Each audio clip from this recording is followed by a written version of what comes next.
Bismillahirrahmanirrahim. Alhamdulillah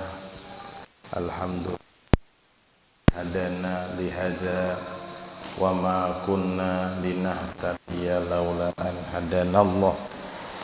Asyhadu an la ilaha illallah wa asyhadu anna Muhammadan abduhu wa rasuluh la nabiyya ba'dah. Allahumma salli wa sallim ala sayyidina Muhammadin miftahi babi rahmatillah adada ma fi ilmillah salatan wa salaman daimaini bidawami mulkillah wa ala alihi wa sahbihi adada kulla dzarratin alfa marrah. Rabbi syrah li sadri wa yassir li amri wahlul 'uqdatam min lisani yafqahu qawli bi rahmatika ya arhamar rahimin. Kembali kita panjatkan rasa syukur kehadirat Allah Subhanahu wa taala yang telah memberikan taufik hidayah kepada kita hingga kita sama-sama kembali berhadir, berduduk, bertemu, berjumpa di tempat yang penuh berkah dan penuh rahmat ini. Salawat serta salam selalu tercurahkan kepada junjungan Nabi kita, Nabi besar Muhammad sallallahu alaihi wasallam, dan selawat serta salam tercurahkan kepada kerabat-kerabatnya, pengikutnya ila yaumil qiyamah. Masih kita membaca kitab Tangga Pelajaran Ibadah sampai halaman 21. Hari ini kita masuk masalah bertayamum. Sebelumnya kita sudah menyelesaikan pembicaraan tentang yang berkaitan dengan mandi wajib dan mandi sunnah. Kemudian hari ini kita masuk kepada babakan yang baru, yaitu masalah bertayamum. Allah Subhanahu wa taala berfirman dalam Al-Qur'an, Allah Ta'ala, ya ayyuhalladzina amanu la taqrabus salata wa antum sukara ta ta'lamu ma taqulun wala junuban illa abiri sabilin hatta tagtasilu wa in kuntum marda aw ala safarin aw jaa ahadum minkum minal ghaiti aw lamastumun nisa fatayammamu thayyiba famsahu biwujuhikum wa aidikum innallaha kana afuwan qadira, kana afuwan ghafura. Allah Subhanahu wa taala berfirman di dalam Al-Qur'an yang berkaitan dengan tayamum ini, ujar Allah taala, wahai orang-orang beriman, janganlah kalian mendekat kepada sembahyang sehingga kalian, ya wahai orang-orang beriman, janganlah kalian mendekat dengan sembahyang dalam keadaan mabuk.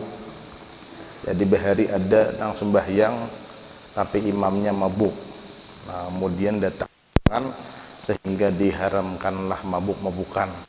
Sebelum datang hukum maka ada pada kalangan orang-orang terdahulu itu mabuk-mabukan, sehingga jadi imam tak salah baca qul ya ayyuhal kafirun kada mau tontong la abudu, nah, akhirnya kada mau tontong. Akhirnya dapurkan Rasulullah SAW turun ayat apa artinya, wala taqrabus salah wa antum sukara hatta ta'lamu ma taqulun, sehingga kalian sadar apa yang kalian ucapkan.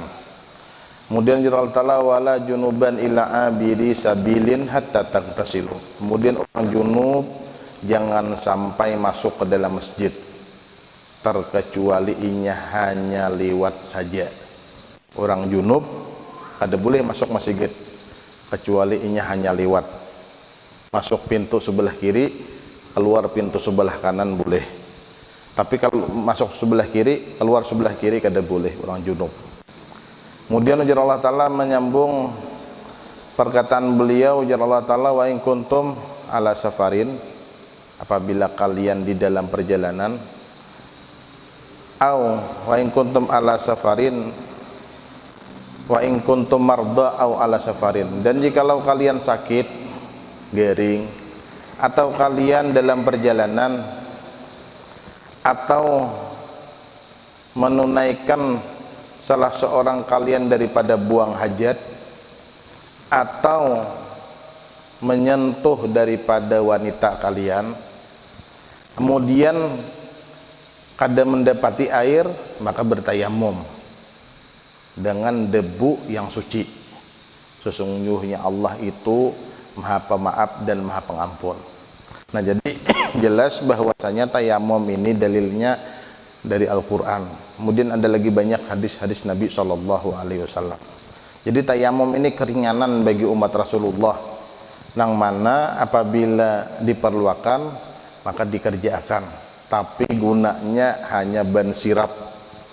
Nah, arti ban sirap ini kadang orang itu bertayamum terus mun kada ada banyu, harus sempurna syarat, kemudian harus sempurna rukunnya. Artinya bila inya ada yang membolehkan bertayamum, silahkan bertayamum.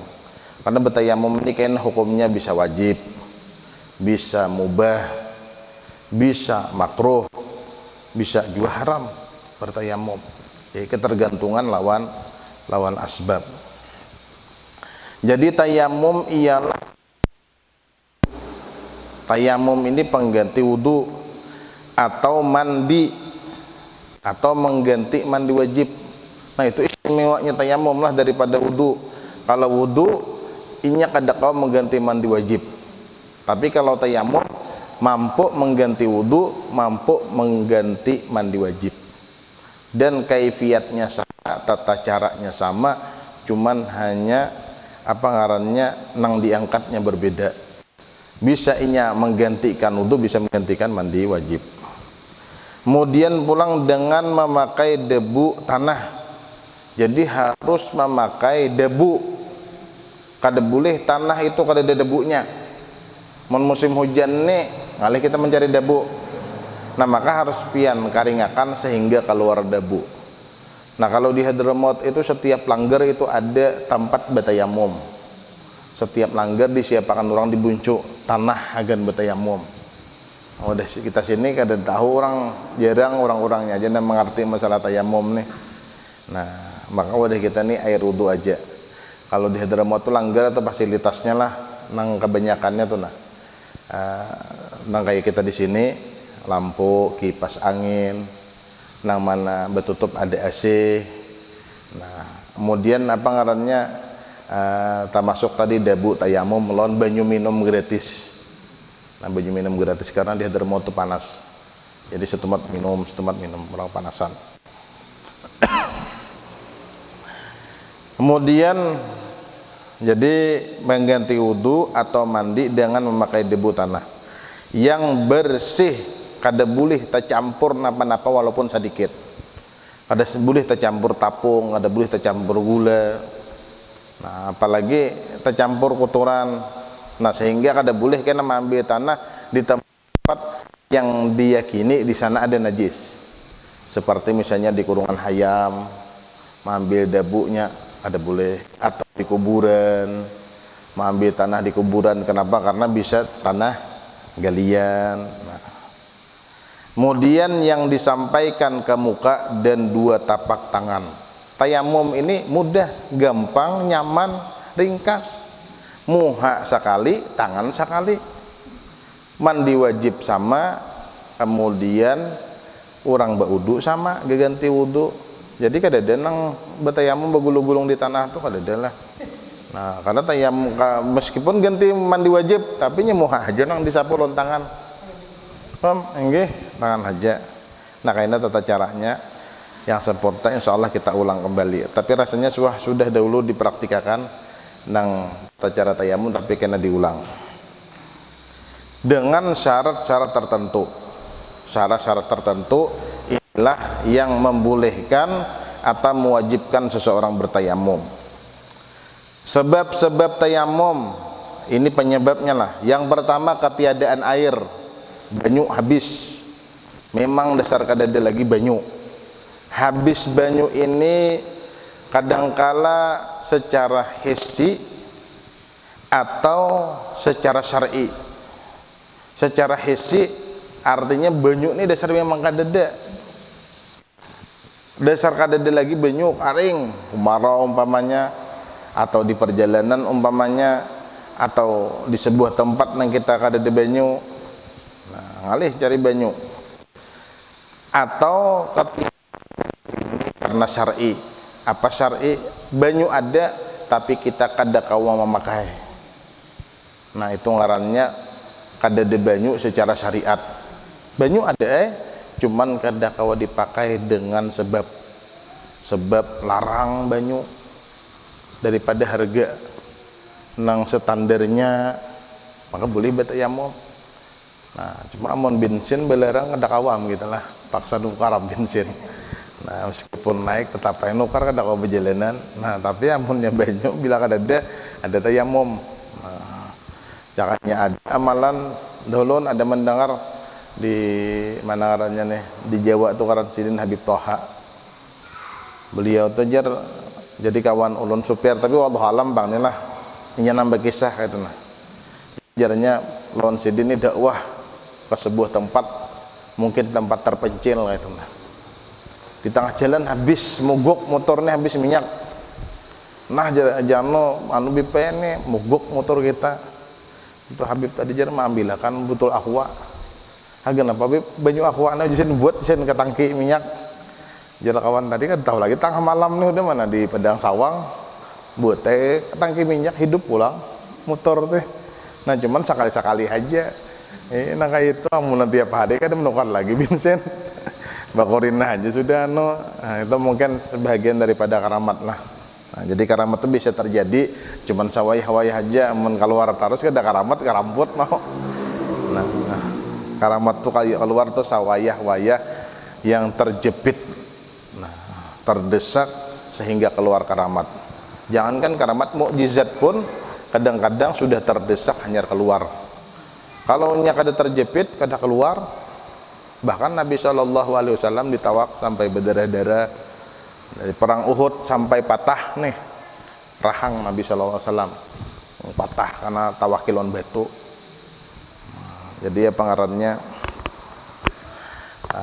tapi di sebuah waktu Rasulullah bisa mukjizat juga yang besar, seperti Nabi SAW pernah berhadapan lawan seorang laki-laki yang sangat kuat di bangsa Quraisy, ngarannya Rukanah.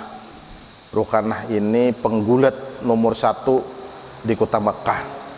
Artinya seorang laki-laki yang gagah perkasa nang kadeda tandingannya. Kemudian suatu hari bertamu lawan Nabi di liring gunung. Mungkin napa Rasulullah SAW waktu jalan-jalan tetamu seorang laki-laki, Rasulullah berjalan tetamu lawan Rukanah. Kemudian diajak oleh Rasulullah masuk ke dalam agama Islam. Wahai Rukanah, hakunkah ikam menganut agamaku? Yaitu 4 lawan aku. Ujar Rukanah, mun ikam kau manggulat aku. Rasulullah menawari, ya Rukanah, mun aku gulat ikam, apakah ikam hakun masuk ke dalam agama Islam? Rukanah ini kan ngarannya nomor 1 orang gagah perkasa, siap aja itu urusan kecil aja. Jadi Rukanah mun musa manggulat dari depan kawa juga, karena bangsa Quraisy itu tahu Nabi Muhammad ini bukan penggulat, dan Nabi Muhammad lain orang jaga. Nabi Muhammad orang amin, orang yang bisi amanah, yang kau dipercaya, yang dihargai, dihormati di bangsanya. Tapi bukan nang berjaga-jaga atau bergulat-gulat, itu lain Nabi Muhammad. Kemudian ujian Nabi SAW, ayo siap-siap. Rukanah siap-siap, bayat ditunjuk oleh Rasulullah langsung tajung galing. Kemudian ya Rukanah ini kayaknya ada asli, ini belum masih mimpi, ada percaya. Sampai 3 kali berturut-turut. Akhirnya Rukanah ketiga kalinya berdiri 3 kali tajung galing. Kemudian ujar Rasulullah, ya Rukanah, atajab min dzalik, apakah ikam heran seperti demikian? Ujar Rasulullah, yang lebih mengherankan daripada ini aku akan jelaskan kepada engkau. Andai kata aku panggil itu pohon, maka pohon itu akan datang dan sujud kepadaku. Kemudian ya Rasulullah, wahai pohon kesini. Kemudian pohon tadi menggerakkan akarnya trak menghadap Rasulullah, kemudian sujud ke hadapan Nabi SAW. Kemudian Rukanah izin hendak sujud lawan Rasulullah, ujar Rasulullah SAW, kada boleh sujud manusia kepada manusia. Nah, sehingga Rukanah terkalahkan oleh Nabi SAW. Tapi tadi sawayah-wayah aja, karamat mukjizat itu setiap kali diperlukan. Jadi penegah orang penyebab boleh orang bertayamum itu ketiadaan air. Bisa secara hissi, bisa secara syar'i. Nah, dengan syarat-syarat tertentu. Kemudian yang kedua, boleh orang itu bertayamum ketika takut memakai air. Kadawani memakai banyu karena ada penyakit yang tidak boleh karena air. Nah, maka ini ada 3 tingkatan. Bertayamum itu bagi orang yang garing, apabila inya kada bertayamum maka akan binasa inya apabila inya karena air. Ujar dokter, amun inya ikam karena banyu, ikam mati pacangan. Penyakit apa kalah ada tahu juga, ada siapa yang belum mendengar karena banyu bematian. Cuman nih andai gitu. Nah, dalam hukum fikih ini kan dihukumkan secara real, bila ada orang bila tersentuh banyu mati maka wajib bertayamum. Nah, cuman penyakit napa wallahu alam, asa kada pamun corona kada bapak mandi. Nah, cuma amun ada penyakit yang pacang mati bila kada bertayamum maka wajib. Kemudian pulang boleh bertayamum bagi orang garing itu apabila dengan sebab bila inya berwudu maka garingnya bertambah, atau bila inya makai banyu melambatakan sigar. Jadi dokter pian jangan sampai tahayut banyu. Bila tahayut banyu maka pian kada pacang sigar. Biasanya ini ada seperti penyakit mata kah napa? Orang operasi mata, imba operasi mata apa kada boleh karena banyu. Ujar dokter saminggu kada boleh karena banyu. Nah, maka kita hendak sembahyang maka bertayamum. Nah, bertayamum apa ngarannya ketika membasuh muha. Nah, kemudian betis tangan sampurnakan, dibasuh lah. Nah, karena tata cara tayamum karena yang pertama dahulu apa ngarannya tata cara tayamum karena dipadahkan di sini tata caranya lah. Nah, dahulu nang didahuluakan membasuh kadar nang sahih sampai kepada di mana kita kada kau membasuh maka di sana kita bertayamum. Ambil itu sempurnakannya lagi. Nah, apabila inya memang ban maka wajib menyapu parban itu dengan air. Tapi kayaknya insyaallah itu akan datang. Mungkin bisa juga haram bertayamum. Bagi orang garing haram bertayamum. Garing seperti apa? Garing yang garing itu kada memudaratkan oleh air. Sebenarnya nya garing, cuman kada apa-apa berwudu. Sakit gigi, nah apa kaitannya dengan tayamum? Kada ada. Sakit gigi di dalam. Nah, atau misalnya sakit telinga kada ada kaitannya, sehingga ia bertayamum padahal inya garing, tapi garingnya kada berkaitan dengan air. Kemudian ia bertayamum maka hukumnya haram, kada boleh. Nah, dan kada sah juga tayamumnya. Kenapa jadi kada sah? Karena itu bukan uzur boleh bertayamum. Kemudian pulang yang ketiga. Jadi bilanya orang garing boleh bertayamum. Orang garing nang bertayamum itu 3 tingkatan. Wajib, boleh, lawan haram. Haram tadi orang nang garing tapi kada memudaratkan oleh air. Kemudian yang ketiga, air yang ada hanya sedikit. Air nang ada kada banyak, cukup dipakai untuk minum saja.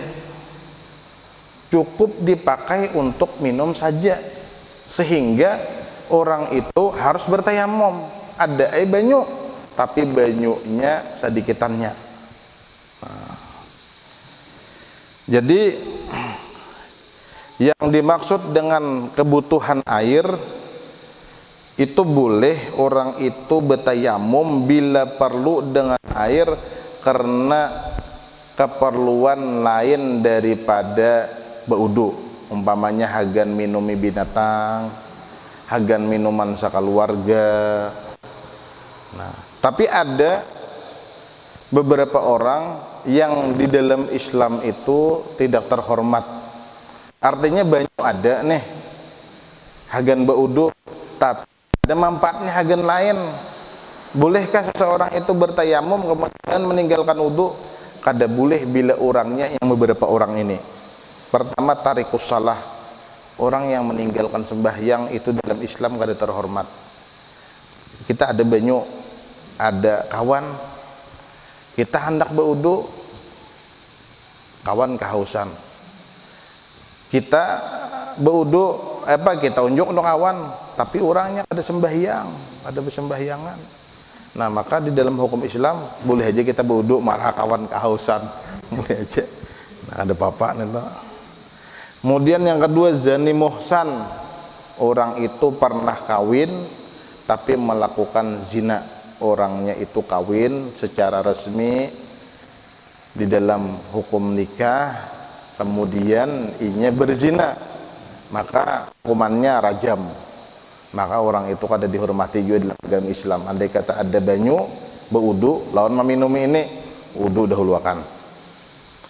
Kemudian yang seterusnya pulang kafir harbi, orang kada agama Islam tapi memusuhi Islam. Ada kawan atau tetangga kada Islamnya, cuma memusuhi, berusaha untuk menghancurkan agama Islam, maka orang ini kada terhormat. Kemudian orang murtad